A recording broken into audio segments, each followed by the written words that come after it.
أسماء وأثرياء، كيف حالكم أيها الأثرياء؟ حلقة النهاردة عن اسم من أسماء الله عدم فهمه هو سر خسارة حضرتك في المشروع بتاعك، أو في الوظيفة، أو في ضيق رزقك، أو في عقوق أولادك ليك، أو في خبطة عربيتك، أو في تعطيل رزقك، أو أغلب مشاكل حياتنا متعطلة بسبب عدم فهمنا للاسم ده. ولأن الاسم ده اعترافك بيه هيعمل لك عملية تحرير تام من كل معرقلات الفقر. انت بس مجرد ما تفهم الاسم ده هتفهم او هتلاقي قوانين الحياة وقوانين الخالق تم تحريرك بنجاح من كل قيود الفقر والفشل والعجز والكسل. بعد ما ربنا في الفتحة قال الحمد لله رب العالمين وعرف نفسه بالرب، قال حاجة مهمة جدا: الحمد لله رب العالمين ايه؟ مالك. ركز معايا بقى، اسم الله المالك. يعني ايه المالك؟ المالك هو الاونر؟ لا، المالك والملك والملك 3 مستويات لازم تفرق بينهم. انت عندك ملك، الملك ده ممكن يكون الموبايل اللي انت بتشوفني منه، ده انت ملك انت بتملكه، ماشي؟ فانت الملك خد بالك، انت الملك على الموبايل، انت الملك على الشقة اللي انت فيها بتاعتك، انت الملك على اي شيء بتستمتع بيه، موبايل بقى، لابتوب، ايا كان. بينما المالك هو اللي بيمتلك كل ما يملكه الملوك. تقيلة هي شوية بس لازم نفهمها كده. يعني ملك الدولة دلوقتي او الملك في دولة ما، الملك ده عنده ملك، الملك كده كده بتاعه زائل، سواء زائل في الدنيا بأعماله او زائل لما هو يسيبها. فالخالق سبحانه وتعالى بيعرف نفسه ان هو مالك اصعب يوم في التاريخ الانساني، اللي ما فيه مخلوق على وجه الارض يقدر ينافسه في الملك بتاعه في اليوم ده.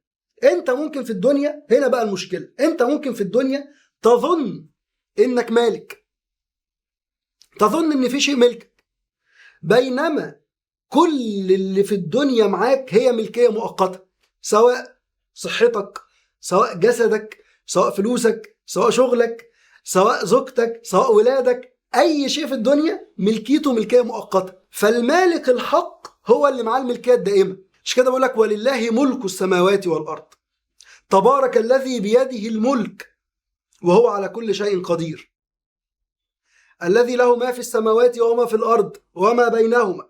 ايوه، انا كمحمود من 10 سنين تقريبا، بلاش نقف، من 5 سنين بس، لما تحررت من الملكية كان عندي حد شغال معايا عزيز عليا قوي من العيلة في المصنع معايا، نزل يشتغل معايا، فتاني يوم لقى الشباب في الشركة بيتخانقوا على كرسي معين، في حد عايز يقعد في لوكيشن، يعني ساعات الشركات كده بيبقى فيها لوكيشن ايه، سي فيو بقى وسايد فيو باك فيو، فحد عاجبه المكان فبيهزر مع زميله وبتاع، فزميله بيشده فالكرسي ايه، اتكسر، ده بيقعد على ده الكرسي اتكسر. فالشخص اللي بيحبني ده عمل حاجه في منتهى الخطوره اللي في الدنيا، قعد يزعق للناس ويشتمهم، وانتوا ازاي تعملوا كده، ده مال مش سايب، ده مال فلان الفلاني اللي هو انا، يعني ده مال محمود حسن، حرام عليكم تقول لا.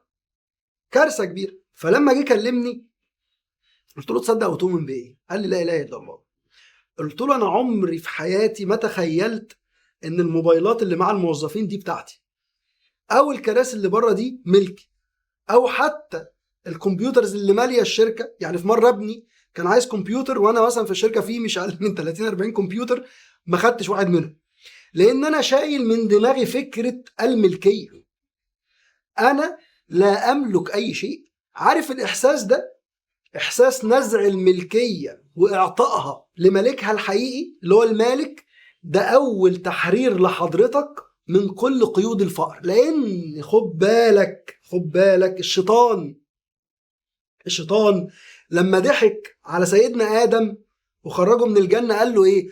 قال له يا آدم هل أدلك على شجرة الخلد وإيه؟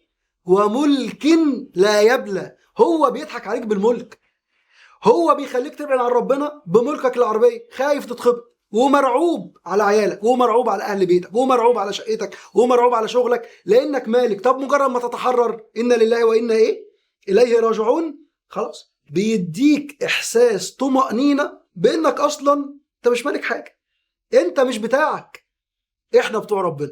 أنا يا عم بتاع ربنا، بلاش أنت لو أنت مش عايز يعني.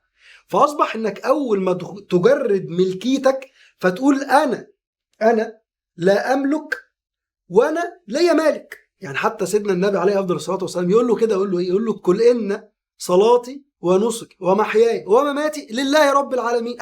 أنا لا أملك شيء. ده سيدنا إبراهيم ابنه أعز شيء في الحياة، ربنا قال له اذبحه، راح ينفذ على طول، هو مش ملكه. وتخيل معايا إنك بلا أي ملكية ولكنك مملوك لمالك الملك. يا نهار أبيض! ده حضرتك الطفل الصغير اللي ماشي في السوق مع أبوه ماسك في إيده عمره ما بيسيبها. ليه؟ لأن لو سابها الضياع.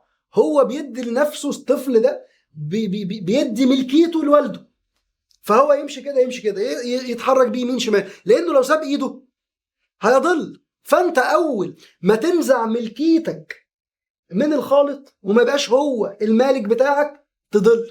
ممكن بعد إذنك بس تطبق في حياتك اسم الله المالك وتشوف حجم الثراء بالاسم ده يبقى عامل إزاي، وحجم الراحة النفسية. صعبة هي أصلها بس طبقها، حطها في دماغك كده. قول أنا النهاردة ثالث يوم رمضان بإذن الله مش هشوف في حياتي إن أنا أمتلك أي شيء، وأنا وكل ما أملك ملك المين؟ للمالك. فالحمد لله رب العالمين مالك الدنيا ومالك الآخرة ومالك حياتك ومالك كل شيء بتملكه ومالك يوم الدين. فلما تسلم نفسك لمالك الملك ينجيك، لأن عمر ما في حد هيملك نفسه للمالك وهيضله أو هيرضى له الأذى أو الذل أو الشقاء أو العناء، لأنه سبحانه وتعالى عايزنا أثرياء بالأسماء. أشوفكم في حلقة جديدة إن شاء الله. سلام.